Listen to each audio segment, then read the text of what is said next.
때로는 우리 인생에는 하나님의 외면의 시간이 찾아오곤 합니다. 우리의 간절한 기도에도 하나님이 거절하시고 또 하나님이 침묵하심으로 그런 하나님의 외면이 우리의 삶 가운데 드리워지게 되는 것이죠. 시편 22편을 보면 시인은 자신이 하나님께 버림받았다는 말씀으로 시작을 합니다. 내 하나님이여, 내 하나님이여, 어찌 나를 버리셨나이까? 어찌 나를 멀리하여 돕지 아니하시오며 내 신음소리를 듣지 아니하시나이까? 내 하나님이여, 내가 낮에도 부르짖고 밤에도 잠잠하지 아니하오나 응답하지 아니하시나이다. 전형적인 탄원시죠.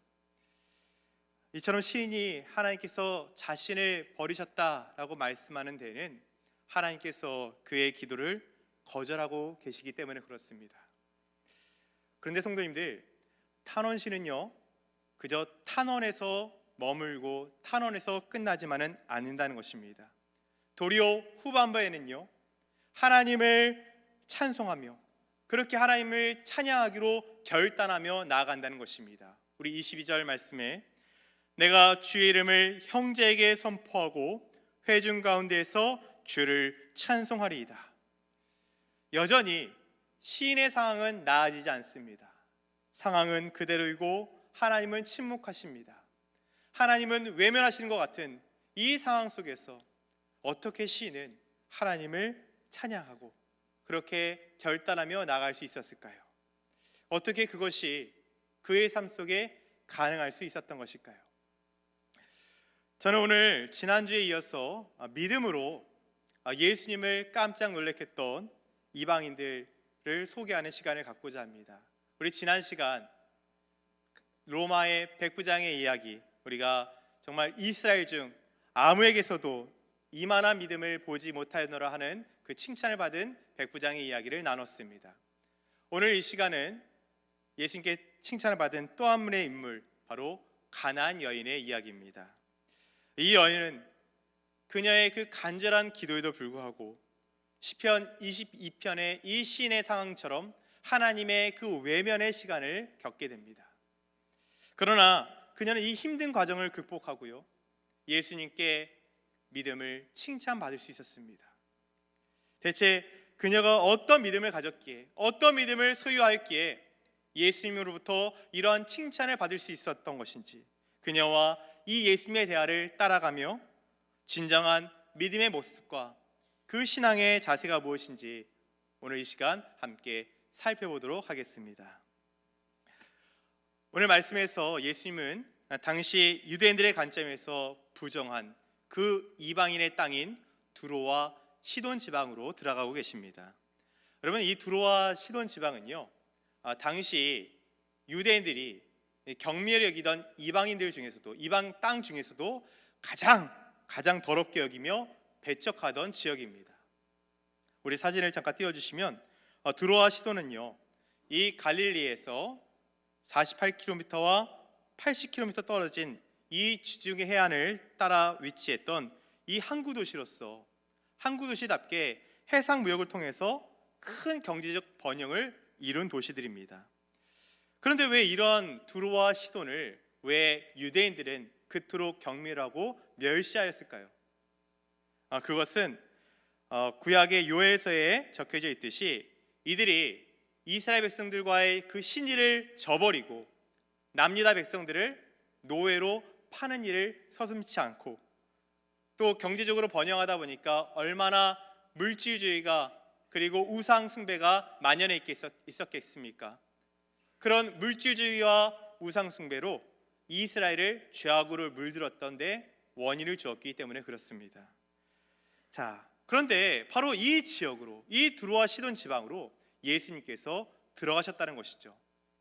흥미로운 점은 예수님께서 앞서서 바리새인들과 이 외적인 논쟁, 이 외적인 정결 논쟁에 대한 논쟁을 하시고, 외적인 행위보다, 외적인 그 정결보다 마음의 정결이 참으로 중요하다, 그것을 논하셨던 그 예수님이 당시 유대인들이 가장 경멸히 여기던, 가장 부정하다 여기던 이 두로와 시돈 지방으로 들어가셨다는 점일 것입니다. 그런 점에서 볼 때 이곳에서 일어날 일들이 앞서의 이 정결 논쟁과 깊은 연관성이 있을 것을 우리에게 암시해 주는 것이죠. 실제로 예수님은 이곳에서 예수님이 그토록 바라셨던, 이스라엘 사람들에게 그토록 바라셨던 바로 믿음의 반응을 발견하게 됩니다. 이 두로와 시돈 지방에 들어선 예수님 앞으로 이 가나안 여인이 나옵니다. 그리고 그녀는 이렇게 외칩니다. 주 다윗의 자손이여, 나를 불쌍히 여겨소서. 내 딸이 흉악하게 귀신이 들렸나이다. 이 본문과 평행 본문인 이 마가복음 7장에서는 이 여인이 수로보닉의 여인이라고 밝히고 있습니다. 그런데 왜 마태복음에서는, 왜 저자 마태는 이 여인을 굳이 가나안 여인이라고 지칭했던 것일까요? 그것은 바로 독자들에게, 이 성경을 읽고 있던 당시의 독자들에게 구약 성경의 배경을 상기시키기 위함입니다. 여러분, 구약 성경에서 이 가나안 족속은 어떤 족속입니까? 유대인들과, 특히 이스라엘 백성들과 공존할 수 없었던, 반드시 진멸시켜야 했던 족속들이었습니다.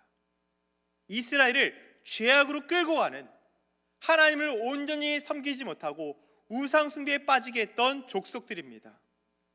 그런데 마태는 이 여인을 가나안 여인이라고 표현함으로써 지금 이스라엘의 후예가 유다 백성들인데 이 유대인들과 상극과 같은 존재다라는 것을 부각시켜 드러내 보이고 있는 것입니다. 더군다나 여러분, 이 여인은 지금 흉악하게 귀신 들린 딸을 데리고 있습니다. 그러니까 한마디로 이 여인은 당시 유대인의 기준에서 봤을 때 가장 도무지 가까이 할 수 없는 가장 부정한 사람, 저주받은 이방인이었습니다. 이런 여인에겐 결코 구원이 임할 수 없었던 것이죠. 그런데 오늘 본문에서 이 여인은 예수님을 주 다윗의 자손이여 라고 외치며 도움을 요청하며 나옵니다. 말씀드렸던 것처럼 이 여인은 혈통적으로, 인종적으로 다윗의 자손과 다윗의 자손의 그 메시아이신 예수님의 긍휼을 받을 수 없었던 이방 여인이었습니다.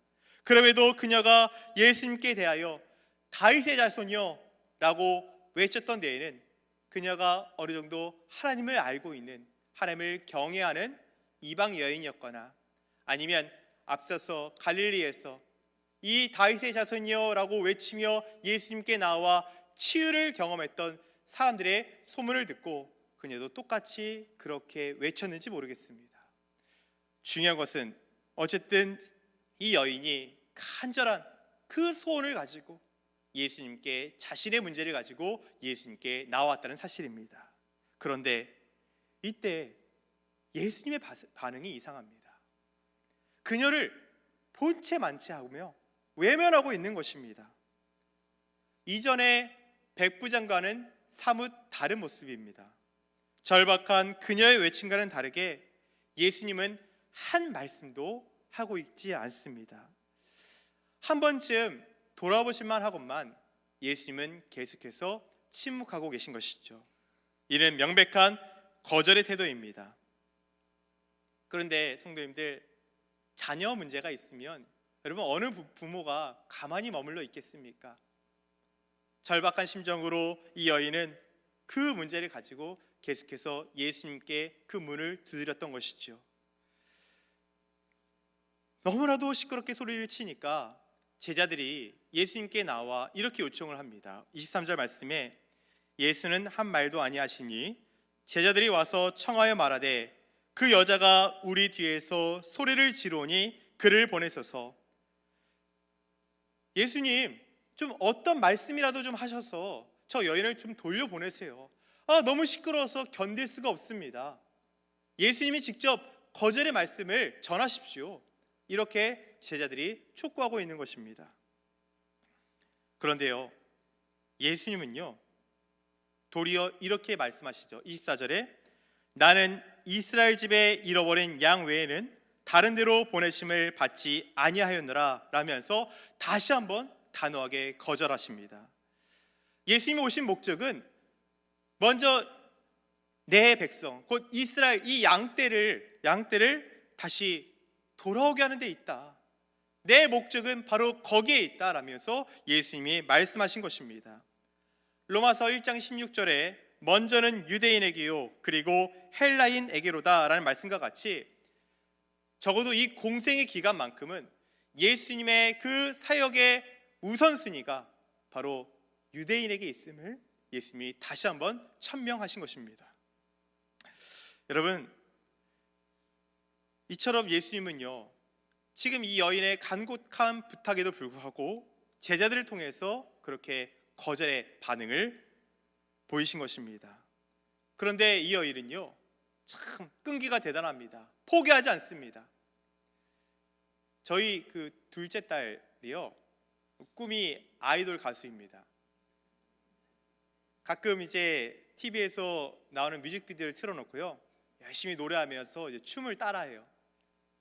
근데 그때 이 아이가 저에게 하는 말이 퍽이나 인상적입니다. 아빠, 난 포기하지 않아. 포기하면 꿈을 이룰 수 없어. 난 반드시 꿈을 이룰 거야. 저희 딸의 그 꿈을 이룰 수 있도록 응원해 주시기 바라겠습니다. 여러분, 이처럼요 그녀는요 결코 포기하지 않고 예수님께 매달리며 나아갑니다. 예수님 앞에 절하면서 주여 나를 도우소서 이렇게 간청하는 것이죠. 여러분, 이쯤 되면 예수님도 그녀의 그 간청에 그녀의 요구에 들어주실 만하잖아요. 예수님은 그럴 만한 능력이 있으시잖아요. 앞서서 백부장과 같이 백부장의 그 하인을 고치셨던 것 같은 그 놀라운 기적을 행하실 수 있잖아요. 그런데 다음에서 예수님은 너무나도 충격적인 발언을 이어가십니다. 26절 말씀 함께 읽겠습니다. 대답하여 이르시되 자녀의 떡을 취하여 개들에게 던짐이 마땅하지 아니하니라. 아니, 어떻게 이럴 수 있습니까? 예수님이 이스라엘 백성들은 자녀라고 말하면서 이 이방 여인에게는 개라고 지칭하고 있는 것입니다. 여러분, 당시 유대인들에게 있어서 개란 그 크기에 상관없이요 모두 부정한 동물로 여겨졌습니다. 오늘날 시대와는 분명 다른 것이죠. 당시 유대인들이 경멸히 여기던 이방인들에게 이 유대인들이 이 통상적으로 사용하던 굉장히 천대하던 또 차별하던 용어였습니다. 그런데 이 말씀을 다른 누구도 아닌 지금 예수님이 하고 계신 것입니다. 여러분, 우리가 그런 얘기를 들었다 생각해 보십시오. 얼마나 큰 모멸감을 느끼겠습니까? 너무나도 큰 모멸감을 느낄 단어였지만, 용어였지만, 여러분, 이 여인에게는요 물러섬이 없었습니다. 마치 배수의 진을 친 것과 같은 모습입니다. 오히려 이 여인은요 야복강 나루에서 하나님의 축복이 임하기 전까지는 결코 놓을 수 없다라며 하나님의 천사와 씨름하였던 그 야곱을 떠올리게 합니다.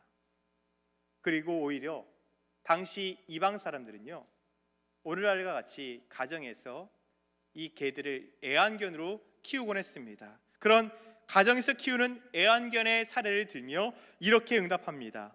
27절 말씀에 주여 옳소이다마는 개들도 제 주인의 상에서 떨어지는 부스러기를 먹나이다. 예, 주님, 맞습니다. 하나님의 나라의 우선순위는 유대인에게 있는 것이 맞습니다. 저는 그것을 인정하며 나아갑니다. 그런데요, 주님, 개들도 주인의 상에서 떨어지는 그 부스러기를 먹지 않습니까? 그 부스러기와 같은 은혜를 하나님, 이방인인 우리에게도 허락해 주실 수 있지 않습니까? 우리도 그 하나님의 은혜에 기반한 그 권리가 오늘 우리에게도 있습니다 라고 이 여인이 이야기하고 있는 것이에요. 여러분, 그렇습니다. 구약성경 우리 출애굽기를 보면요 이 구원의 은혜가 이방인에게 있음을 기록하고 있습니다. 출애굽 당시 애굽에 나왔던 사람들은요, 이스라엘 백성들만이 아니었어요. 거기에는요, 성경에 기록된 수많은 잡족이라는 표현이 있습니다. 출애굽기 12장 37절부터 38절 말씀. 이스라엘 자손이 람셋을 떠나서 숫곳에 이르니 유아 외에 보행하는 장정이 60만 가량이요 수많은 잡족과 양과 소와 심이 많은 가축이 그들과 함께하였으며, 이들 잡족에 대해서 민수기 11장 4절에서는 섞여 사는 다른 인종이다라고 말하고 있는 것입니다. 그러니까 이들이 누굽니까? 이 수많은 잡족이 출애굽 당시 애굽의 노예 생활을 하다가 이스라엘 백성들과 같이 우리도 더 이상 애굽의 노예된 생활을 하고 싶지 않습니다, 우리도 당신들과 함께 하겠습니다 하며 따라 나왔던 비이스라엘 민족이라는 것입니다. 여러분, 출애굽은요, 구원을 상징합니다. 즉 가나안 여인은요, 이것을 상기시키며 예수님께 매우 지혜롭게 말씀을 드린 것입니다. 이 여인의 말에 예수님이 크게 놀라셨던 것이죠. 사실 오늘 본문의 말씀을 통해서 우리가 접하는 이 예수님의 모습은요, 우리를 몹시 당황하게 합니다. 성도님들은 어떻습니까? 성도님들이 알고 지내시던, 그동안 알았다 여겨왔던 예수님의 모습이 이런 모습이십니까? 수고하고 무거운 짐진 자들아 다 내게로 오라, 내가 너희를 쉬게 하리라. 이런 예수님의 모습을 우리는 기대하고 살아오진 않았는지요? 그런데 지금 도대체 왜 예수님은 이 여인에게 이렇게 매몰차게 대하시고 말씀하셨던 것일까요? 여러분, 예수님의 모든 말과 행동에는 그 의도가 있습니다. 그 선하신 의도가 있습니다. 오늘 예수님의 이 말씀 안에도요, 예수님의 깊은 숨은 의도가 있다는 사실입니다. 이는 예수님이요, 이 가난안 여인을 통하여서 바로 예수님의 제자들에게 진정한 믿음이 무엇인지를 말씀해 주시기를 원하셨기 때문에 그렇습니다. 오늘 예수님의 이 마지막 말씀을 우리가 함께 주목하여 보시기 바라겠습니다. 28절 말씀에 함께 읽겠습니다. 이에 예수께서 대답하여 이르시되 여자여 내 믿음이 크도다, 내 소원대로 되리라 하시니 그때로부터 그의 딸이 나으니라. 여러분, 예수님이요, 이 여인의 믿음에 감탄하시면서 그녀의 딸을 원격으로 치유해 주신 것이에요. 한마디로 이 여인이 예수님과의 논쟁에서 승리한 것입니다.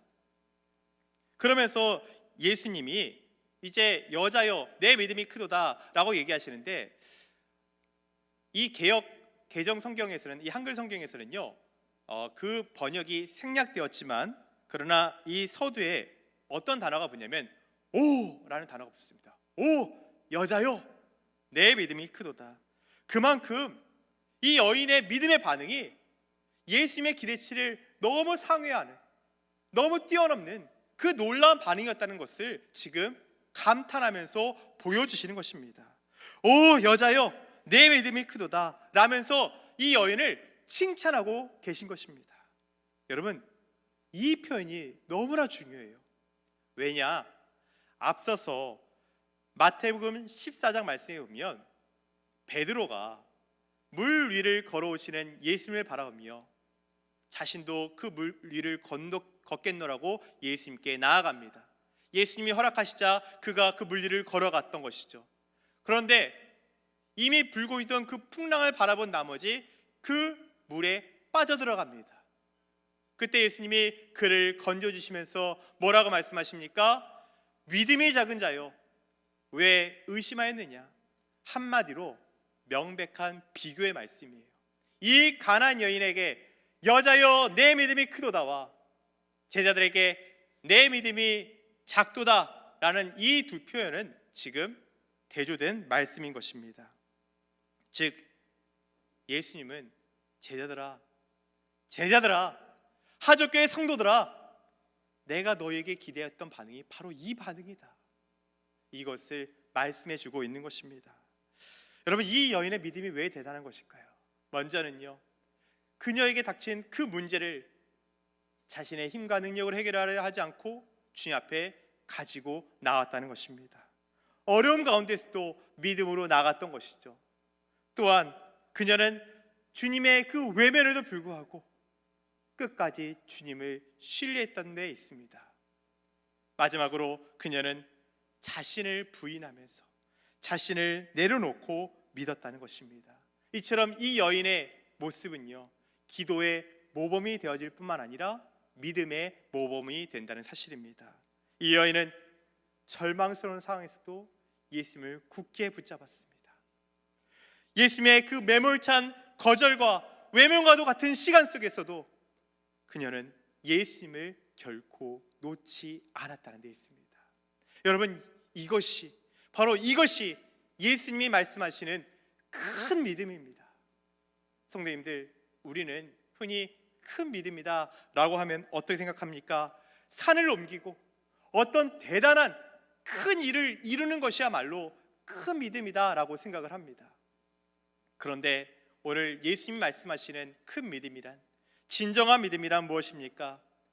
때로 주님이 우리를 외면하신 것 같은 상황 속에 우리를 놓게 놓을지라도 끝까지 그 예수님을 향한 그 전적인 신뢰를 가지고 나아가는 것, 그것이 진정한 믿음이요, 주님이 보시기에 큰 믿음이다 라고 말씀하고 있는 것입니다. 여러분, 이 예수님의 이 칭찬은요, 더 나아가서 이제 유대인이라고 해서, 내가 좀 율법을 안다고 해서, 내가 좀 신앙생활을 했다고 해서 구원을 받는 것이 아니라 그녀와 같이 마음의 중심 그 깊은 데서부터 그 예수님을 의지하고 믿는 자가 하나님의 자녀요, 하나님의 나라에 들어갈 수 있다는 사실을 우리에게 말씀해 줍니다. 즉, 혈통적 유대인이 아니라는 것입니다. 오직 믿음으로 주 앞에 나아가는 사람이라고 한다면 이방인이라 할지라도 그 은혜의 나라에 참여할 수 있음을 우리에게 말씀해 주고 있는 것입니다. 우리 그런 점에서 우리 요한복음 1장 12절과 13절 우리 쉬운 성경의 말씀을 함께 봉독하도록 하겠습니다. 그러나 누구든지 그분을 영접하는 사람들, 그분의 이름을 믿는 사람들에게는 하나님의 자녀가 되는 자격을 주셨습니다. 좋은 가문에 태어난 사람들만 하나님의 자녀가 되는 것이 아닙니다. 또한 어떤 사람들의 계획이나 바람에 의해서, 그리고 그들의 조상으로 말미암아 하나님의 자녀가 된 것도 아닙니다. 다만 그들은 하나님 자신이 그들의 아버지라는 사실 때문에 하나님의 자녀가 된 것입니다. 하나님 자신이 그들의 아버지라는 그 사실 때문에, 그 사실을 믿기 때문에 여러분, 우리는 다 하나님의 자녀가 되는 것입니다. 여러분, 그런 점에서 큰 믿음은 또한 가난한 심령으로 주님 앞에 나아가는 믿음입니다. 여러분, 학자들은요, 이 마가복음 7장 이 여인이 소개할 때 헬라인이라는 내용 구절이 있습니다. 보통 이 구절은 당대의 어떤 지식층을 뜻하는 단어입니다. 그래서 이 두로와 시돈 지방, 그리고 이 헬라 지식인인 것을 감안해 볼 때 이 여인은 꽤나 당시 그 지역에서 잘 나가던 부유한 그런 엘리트층이었을 것이다 라고들 이제 예상을 합니다. 자, 그녀는요, 이 예수님의 자신에 대한 그 모멸찬 말에도 이걸 가지고 자랑하거나 교만히 행동하지 않았다는 것입니다. 사실 우리 같으면 어떨까요? 우리는 쉽게 우리가 가진 것을 가지고 우리의 자존심을 내세울 때가 참 많이 있습니다. 아니, 예수님, 어떻게 나에게 이럴 수가 있습니까? 이렇게 큰 문제를 가지고 당신에게 나오고 있는 나에게 어떻게 이렇게 면박을 주실 수 있단 말입니까? 너무한 것 아닙니까? 그녀는 이렇게 얘기하지 않았어요. 당신이 그렇게 잘난 노라며 그렇게 예수님을 노하며 반응하지 않았다는 것입니다. 왜요? 그녀는 지금 모든 것을 다 내려놓았기 때문에 그렇습니다. 여러분, 진정 모든 것을 다 내려놓고 죽은 사람, 가난한 심령을 가진 사람은요, 자신에게 있는 그 어떤 것을 가지고 하나님 앞에 내세울 수 없다는 것을 잘 아는 사람이라는 것입니다. 그녀는요, 주님 앞에 모든 것을 내려놓고 주님이 베풀어 주시는 그 부스러기와도 같은 은혜를 간절히 간구하며 나아갔습니다. 너무나 갈급하고 가난한 심령으로 예수님을 붙들었다는 사실입니다. 예수님은요, 산상수훈의 말씀에서 이렇게 말씀하셨습니다. 심령이 가난한 자는 복이 있나니 천국이 그들의 것이며. 이처럼 끝까지 예수님을 향하여 그 가난한 심정을 가지고 주님을 붙들었던 이 가난한 여인에게 예수님은 약속대로 하나님 나라의 몫을 허락해 주신 것입니다. 사랑하는 성도님들, 제가 지난 시간 우리 백부장의 믿음과 또 오늘 이 가난한 여인의 믿음을 통하여서 제가 성도님들에게 전하고자 하는 바는 이것입니다. 여러분, 이들의 믿음이 대단히 커 보이십니까? 야, 나 같은 사람은 결코 따라할 수 없는 믿음이구나 라고 혹시 여기십니까? 그렇다고 한다면 죄송하지만 그것은 제가 의도하고 있는, 또 성경의 저자인 마태가 의도하고 있는 바가 결코 아닙니다. 여러분, 이 믿음은 결코 나와 동떨어진 어떤 특정한 시대, 특정한 사람만이 가질 수 있는 믿음이 아니라는 데 있습니다.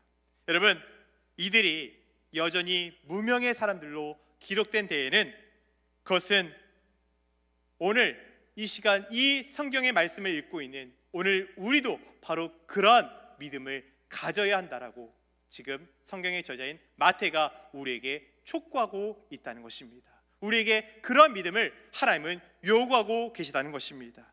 그리고 그 믿음의 사람들이 지금껏 있어 왔기에 이 복음의 역사는 생명력 있게 이어져 올 수 있었다는 것이죠. 자, 여기 사진 한 장 있습니다. 사진 한 장 띄워주시겠어요?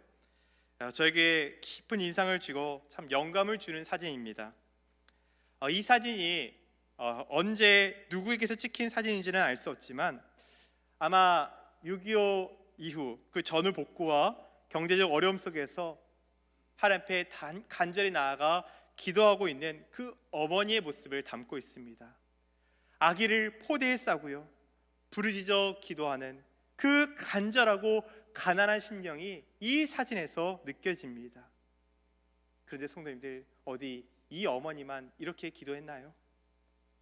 전국 산청 방방곡곡에서 우리네 부모님들은, 우리네 믿음의 선배들은 간절히 하나님께 기도하며 이 나라와 민족의 부흥을 위하여, 회복을 위하여, 우리 자녀들의 더 나은 삶을 위하여, 이 땅의 교회의 부흥을 위하여 간절히 기도했다는 것입니다. 그리고 그 기도에 하나님은 응답하시고 이 나라, 이 민족의 큰 구원을 허락해 주셨습니다. 그런데 정작 오늘날 우리는 어떻습니까? 교회의 외관과 우리의 신앙은 분명 세련되어지고 있습니다. 그런데 정작 우리의 심령 안에는 주님에 대한 그 전적인 신뢰와 가난한 심령을 잃어버리며 살고 있다는 것입니다. 왜냐하면 오늘 우리에게는요, 예수님만이 아닌 너무나 많은 구원의 수단이 있기 때문에 그렇습니다. 그래서 우리의 마음이 너무나 부유하기 때문에 그렇습니다. 진정 주님밖에 없다는 그 가난한 심령이 드문 시대입니다. 이런 우리의 모습은 당시 이 구원은 우리 유대인들에게만 허락되었어, 그렇게 유대인들의 전유물로 착각하며 살아가던 이들이나 아니면 아니란 모습을 가졌던 제자들의 모습을 떠올리게 합니다. 오늘 우리도 그런 유대인들이나 제자와 동일하다 할 수 있는 것이죠. 너무나 주님께 받은 것이 많다 보니까 그 은혜를 너무나 당연히 여긴 채 살아갑니다. 당연한 것은 하나도 없는데 내게 주어진 모든 것이 다 내 거야 라고 살아가는 것이죠. 절박하고 간절함 없이 안일한 삶에 푹 젖어 살아가고 있습니다.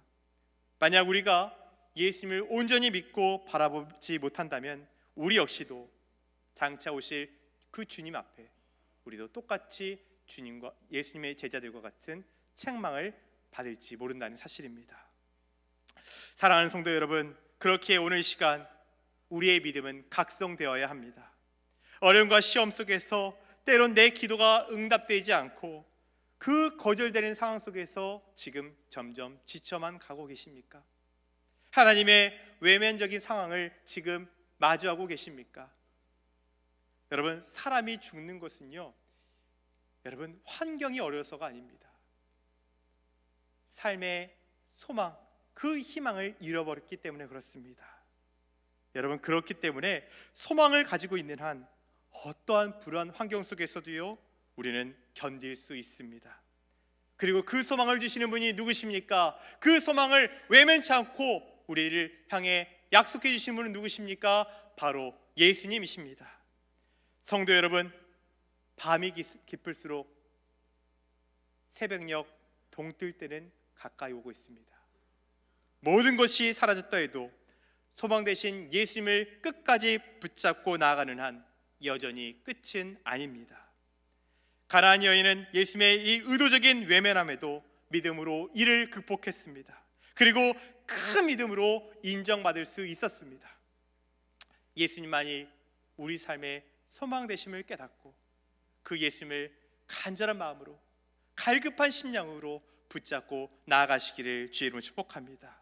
그렇게 나아가며 때로는 어려움 속에서도 끝까지 인내하며 나아갈 때 주님은 마침내 우리에게 하나님의 놀라운 구원의 역사를 우리의 삶 가운데 나타내 보여주실 것입니다. 하나님의 놀라운 치유와 회복이 성도님들의 삶과 가정 위에 임하게 될 것입니다. 더 큰 영혼의 구원을 우리가 입게 될 것입니다. 오늘 가나안 여인과 같은 그 믿음의 반응을 찾고 계시는 주님 앞에 큰 믿음, 합당한 믿음으로 나가실 수 있는 저와 성도님들 다 되시기를 주님의 이름으로 축복합니다.